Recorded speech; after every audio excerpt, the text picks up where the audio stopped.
And welcome back to Pigs and Politics, everybody. New York City, not the only mayoral race with a former governor on the ballot. Former New Jersey Governor Jim McGreevey making a return to local politics in the race for Jersey City mayor. The seat opened this year after current mayor Steve Fulop opted to focus on his race for governor.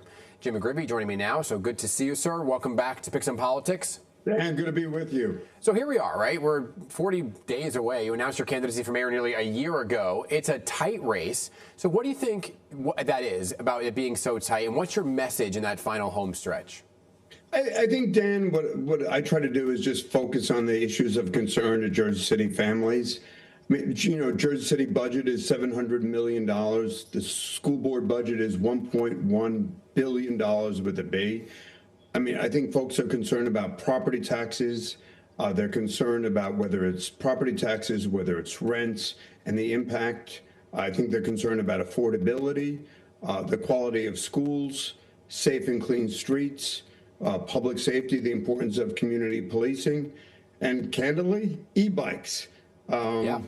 You can get run over in Jersey City by an e-bike who's on his way to a delivery. So, I mean, it's just, if you will, Dan, it's the sort of the nuts and bolts issues, the what I call the bread and butter issues. Yeah, the kitchen table issues, right? Yeah, that impact the quality of folks' lives. And so, you know, having done this before, it's focusing in on what's important to working class families. Right, so you know better than anybody that property taxes are such a hot button issue. They went up during Steve Fulop's term, he says, to keep up with inflation. But a lot has to do with the school funding. And to a regular New Jersey resident, it's complex, right? So, and you know the process because you used to be governor, and it's a mayor that controls a lot of the property taxes. Can you guarantee that after a 4-year term that property taxes will not be higher under a McGreevey administration? No, you can't. Nobody can guarantee that because they're unforeseen debacles that you couldn't predict. I mean, one of the things that concerns me is in terms of infrastructure, sewage, that we have 220 miles of sewer and water in Jersey City.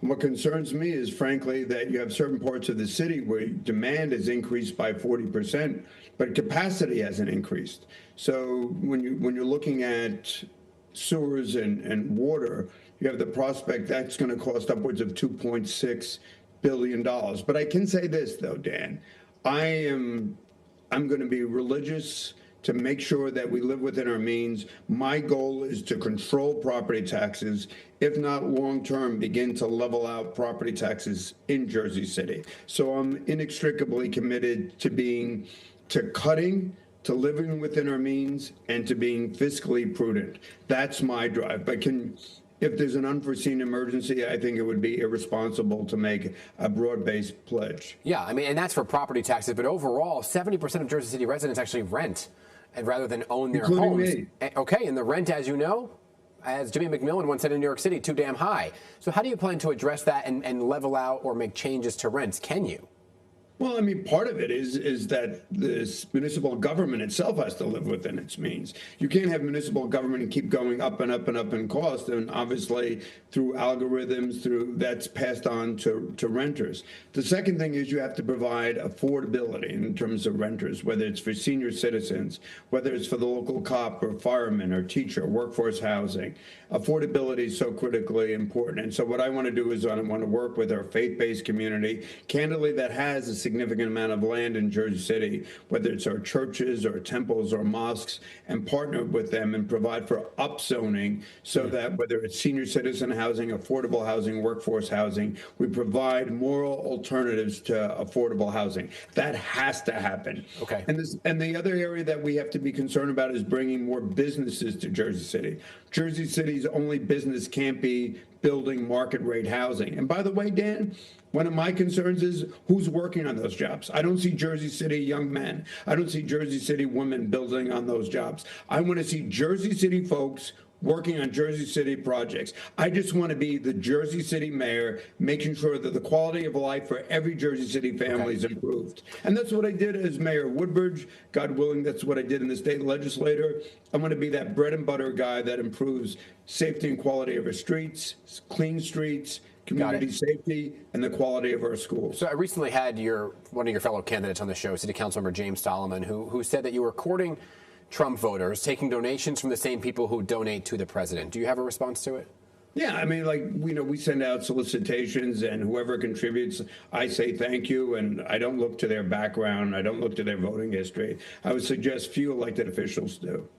So obviously it's a very tight race right here. We're in the middle of. I actually think we're doing pretty well, and I would push back on that narrative. Well, I was going to say a tight race for governor of New Jersey. Oh, okay. Yeah. I apologize. That's okay. No, but in terms of the mayoralty, I think, we've walked door to door. We've walked throughout the entirety of the city twice, literally knocking on doors. I've held coffee hours in the morning at 8 o'clock in the morning. I've had meetings at night, greet and meets. And so I think this has been very much of an old-fashioned campaign. And I think people want what they want from a mayor is somebody who's going to be responsive to their needs. When they call City Hall, they get a call back. They get that concern addressed. And so the issues that you raised on property taxes, on education. Let me just say on education, only 10% of the children in 8th grade in Jersey City can pass a 8th grade math test.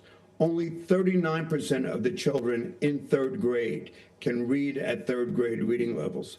Dan, that means 60% of the children, 60% of the children in 3rd grade can't read at 3rd grade reading levels. That is such an indictment of the quality of our school education. So I want to be that mayor that rolls up his sleeves, get involved in education. Okay. And you know what I do with my day job. I work with guys coming out of prison and jail and veterans and addiction. I got to squeeze in two more questions here while I have you. We're almost out of time. And one of them is about the race for governor, and it's a tight race, and that's what I was getting at. If it goes in the direction of Jack Ciattarelli, it could put you at odds in terms of immigration and Jersey City being a sanctuary city. How would you battle that? Well, I mean, one, I don't want to predict what's going to happen in the gubernatorial election, so we'll see on election day, and I'll wait until that time. Okay, over in New York City, somebody you'd have to work very closely with could potentially be the mayor of New York City. Do you support and endorse Democrat Zoran Mamdani? No, I'm focused on New Jersey, New Jersey, New Jersey. And actually, I'm not even focused on New Jersey. I'm focused on Jersey City. I want to be a good Jersey City mayor. I want to fight for Jersey City families. I want to do what's right by them. The days of being focused on global or national or state politics for me is over. I want to be the best mayor for Jersey City families, period. Got it. Jim McGreevey, good to see you once again. Thank you. Come on back soon, okay?